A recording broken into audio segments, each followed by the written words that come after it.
ఇవన్నీ పాత కల్చర్. ఈ రోజులో ఈ పద్ధతులన్నీ ఎవరు పాటిస్తున్నారు?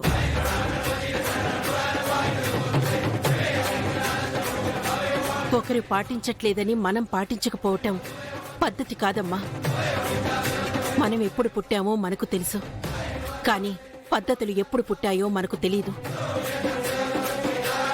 కానీ కొన్ని తరాలు మారినా, యుగాలు మారినా ఆ సంప్రదాయం అలా కొనసాగుతూ ఉందంటే మన పూర్వీకులు ఈ సంప్రదాయాలని, ఆచారాలని ఎన్ని తరాలు మోసుకుంటూ మనదాకా తీసుకొచ్చారో అర్థం చేసుకోవాలి. వాళ్ళని గౌరవించాలి. అంతేకాని ఎవరో పాటించట్లేదని నేను పాటించను అంటావేంటి? తప్పు కదా. మమ్మీ డాడీ అంత పద్ధతిగా చెప్తున్నారు, నువ్వెందుకలా ఇరిటేట్ అవుతున్నావు రోజా?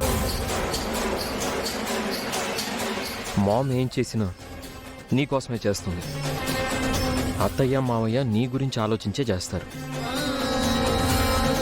అమ్మ రోజా, మీ అమ్మ నాన్న చెప్తున్నారు కదా, ఇంట్లో వాళ్ళు నేర్పిన పద్ధతులు కాలేజ్కి వెళ్ళాక మర్చిపోతూ ఉంటారు పిల్లలు.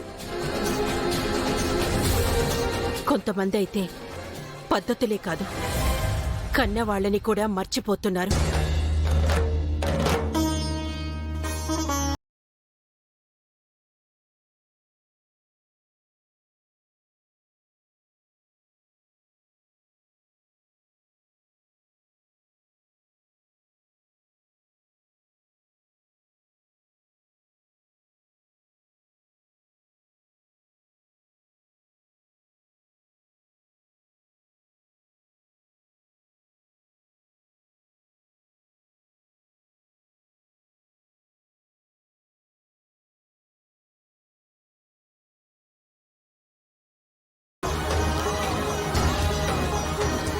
ఓ 25 ఏళ్లు వెనక్కి వెళ్లి భోంచేస్తున్నట్టుందమ్మా. ఈ పద్ధతులు ఇవన్నీ మా వాళ్ళెప్పుడో మర్చిపోయారు. మీ రుచి గుర్తు చేశారమ్మా. దానివల్ల మాకు శిక్షలు పడుతున్నాయి. ఎంగిలి కంచంలో అన్నం తినడం ఏంటో ఎప్పుడూ లేంది.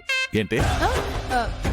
అబ్బే, ఇంత మంచి అలవాట్లు పద్ధతులు మాకెవరు చెప్పలేదేంటా అని బాధపడుతున్నానండి, అంతే. అవునా?